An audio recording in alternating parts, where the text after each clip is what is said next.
Today, we're going to talk about how to stop your hormones from tanking on a keto and carnivore diet. But first, you need to know the basics.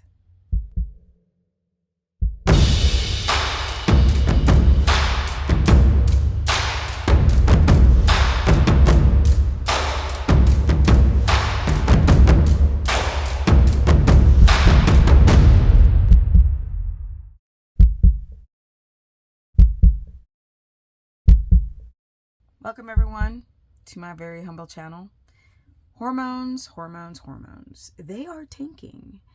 I know this because I coach a lot of people. Now, mainstream carnivore and keto, nobody really talks about your hormones tanking. They talk a little bit about chronic dehydration, gaining weight, but the precursor to that is having a mismanagement of your hormones because you don't understand the importance of getting enough fat in. So fat is made up of fat-soluble vitamins, which you need, especially cholesterol, for your reproductive hormones. If you don't get enough cholesterol in and you're just relying on ribeye fat, well, then you're losing the precursor to DHEA, which you need to make reproductive hormones via cholesterol and saturated fat. It is important to stop counting the calories and start counting how your body is responding to the different foods that you need for homeostasis on a carnivore and, of course, a keto diet. The nutrition, the knowledge of cortisol and lifestyle routines as you're entering a new diet is so important, because you could do a carnivore diet and if you have histamine, tank it more. If you have thyroid issues, tank them more. But remember, people have this 2-week to 1 year high where they lose a ton of weight and they're like, and it takes down their inflammation, and they say, it did me amazing, it's wonderful, it's fabulous. But they might have a little vertigo, little muscle cramps, little dehydration, little loose stool, constipation, but they don't talk about that. They're only considering that their inflammation is down or their candida overgrowth and their bloat is down, especially in terms of carnivore. And then they don't tell you that what their toilet habits have turned into, or the gallbladder issues. And people just somehow leave it out in these videos with all these people like, I lost so much weight doing carnivore, it was amazing. Same thing happened with keto diets and, of course, the fasting. You want to avoid the cortisol pathway at all costs. At all costs. Because you're tanking all these hormones. Hormones are going to tell you what your body should look like, especially if you are going through menopause, which young guys are going through menopause, and this is a lowering of your testosterone, a spiking of the estrogen, and you're aromatizing. And then women are also going through this just hormonal freaking freak out. So you can lose weight on the scale and not factoring in what's going on with your adrenal health, which is connected to your sex hormones made in the adrenals. So you might pop a flash, you might start getting crepey skin, you might start looking older, but hey, you weigh 60 pounds less on a scale. So it's very, very important to understand that you don't need to fast to lose weight. You don't even need to do a carnivore diet. I mean, technically you could do it on carbs, but a lot of people have candida, thrush, bloat, food sensitivities, and of course hypoglycemia, and they can't tolerate starch. So really know your existing health, but you really want to avoid the tanking of your hormones in this quest for rapid weight loss. For example, magnesium, such an important mineral, and if you don't get enough magnesium, then you start messing with the production of estradiol and managing your blood sugar. And then there's the whole tons of salt without enough potassium, because people keep saying you can get it all from meat, and you cannot. And you may be fine for the first year, or maybe even for the second year. My body was like Boom. I didn't have a single problem till the 5th year. But after that 5th year, that number 5, everything went to shite. I would get nauseous, twitches, heart palps. My ribs would lock up, severe potassium deficient. And it's so weird because I didn't feel anything prior. So I go and search on certain channels about people, hormones tanking. And I found this woman, and she has nothing to do with keto or carnivore diets. And I'm kind of avoiding the main gurus, because if I dared to go onto their channels, I'd probably just stick it to them, and I don't want to do that. So I find other people who talk about, like, menopause and fasting and premenopause and all this. So take a look. I found a woman named Dr. Mindy Claire. Some of the stuff she says is good, and some of it's just basic, because a lot of these doctors, they only learn one discipline of health. They typically don't know anything about nutrition or circadian rhythms, so they kind of make sense, but mostly not. So let's check her out. Mary Claire Haven, or something like that. Yeah, let's check out her video. I love how she has, like, these doctors have these, like, surgical, like, head dress on, and, like, the scrubs. Good Lord. But I think she's at home. But I digress. She has some good things and some things, but let's take a listen. Hi, everybody. My name is Dr. Mary Claire Haver, and I am the creator and founder of the Gallison Diet. I am a board-certified medical physician, medical doctor.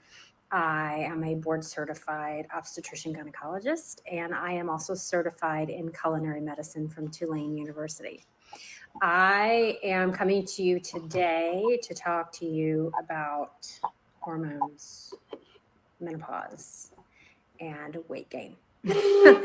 I get this question a lot, and I have actually, it's so complex and it's so multidimensional. I've been doing tons of research on this, and it all kind of feeds together with what I already preach. But, I wanted to specifically today just touch on, if those of you who are going through the menopause transition and feeling a little crazy that there's something wrong with you and you don't understand it and no one seems to be able to explain why, I want to give you a little bit of clarity as to what is going on with our bodies at this age. Now, she does explain some things, but a lot of stuff is missing. Yeah. And she's eating carbs. There's that. But let's go more into her discussion on hormones. So this is from a menopause journal, Obesity and Menopause. It's a Polish journal, but it was translated in English, and it's phenomenal. So when you look at women in the U.S., menopause is defined as, the prevalence, here we go, the incidence of obesity. Okay, mind you, she is reading this, right? So I kind of prefer, if she is an OBGYN gynecologist, to talk about her experience. This is what's missing with doctors. Why are they going by these stupid studies? Just use your clients. It's the best information, the best observational studying you can ever do. Obesity in the United States among women from 40 to 65 years old is calculated as 65% of us. That is a dramatic increase from premenopause. Then she's talking about hormone issues with a dramatic increase with women, which is very true. For women over the age of 65, it's as high as 74%. 3/4. She's saying that they're obese. Come on. No, not 74% of women over 60 or 70 are going to be 100 pounds overweight. So that's why the statistics and studies, my people, of us are morbidly obese at the end of menopause. Not true. And many of those women were normal weight before, or close to normal weight. Do you guys understand, doctors? Where's the middle? The beginning is people were at normal weight, and all of a sudden they're obese, which is clinical or characterized as 100 pounds overweight. 100. No. I do consultations all day long. What I find with people is from 30 to 40 pounds. No, 15 to 40 pounds overweight. When people start being 100 pounds overweight, out of all the people over the years, over 8,000, I've probably had maybe 60 women be 100 pounds overweight. So I don't agree with whatever she's reading. Nonsense. We see an average weight gain of 15 pounds through the menopause transition. Yeah. That is not willpower. That is not calories. I agree with the 15 pounds. This is very common. And calories out. That is your body, your metabolism, your hormones are changing. So no, one of the things No. You don't gain. I didn't gain 15 pounds. Not at all. In fact, my weight stayed exactly the same. The problem is the stress accumulation and cortisol throughout the years, poor diet, no sleep, thyroid issues. She's an endocrinologist, so that's not in her wheelhouse. Why is it in mine? Because I'm not in an institution where I'm looking through a straw and only learning that. Doctors should learn every part of the body because she ain't making no damn sense right to now. Everyone is different. If you take care of yourself and you eat right and you are absorbent, you're able to absorb the nutrition from your food because the gut wall is sealed up, and you follow a circadian rhythm and you don't fast and all this kind of stuff. Like myself, as an example, you don't gain weight. You don't gain weight. You might, and I haven't lost any muscle, but you might have a little bit more loose skin. Yeah, everything else is pretty spot on. I want to do is educate you, through the Gallison Diet, my program and everything is, what's happening to your body. She's so funny. She's the Gallison Diet, my program. So of course she's online and she's doing the whole doctor, outfit, the scrubs, which is so bizarre. She would not be wearing that from home. I guess she could, but I doubt it.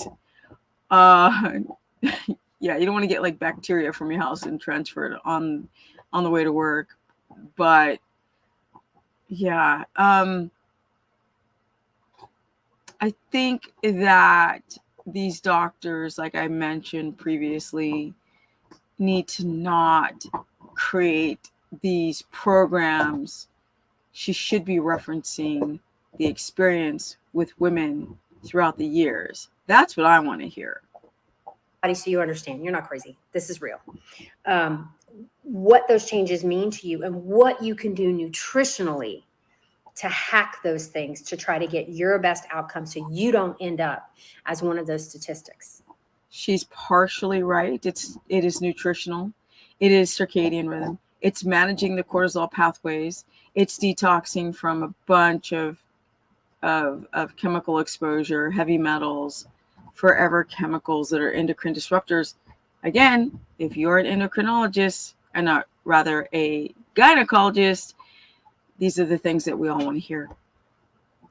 And it's very, very doable. I've got 42,000 students enrolled in the program now, and they're killing it. Okay. So. Did she just say 42,000 people? Okay. We look at, there's two areas of hormones that you need to focus on. One affects everybody at every age at all times, but it does tend to ramp up as we age with the aging process alone. That is insulin. True. That is cortisol. That is leptin. That is ghrelin. Then some other hormones like cholecystokinin, neuropeptide Y. There's several. There's about 8 or 9 that I do a deep dive into.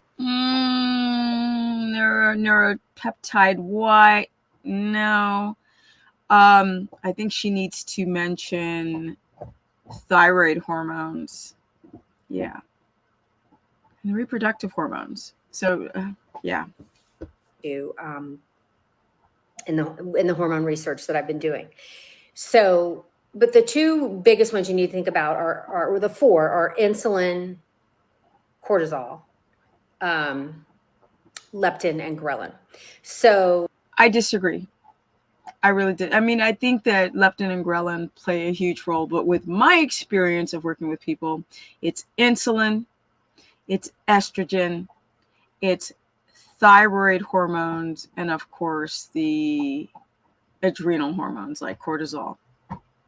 Then I would go to leptin, then ghrelin down the list for hormones.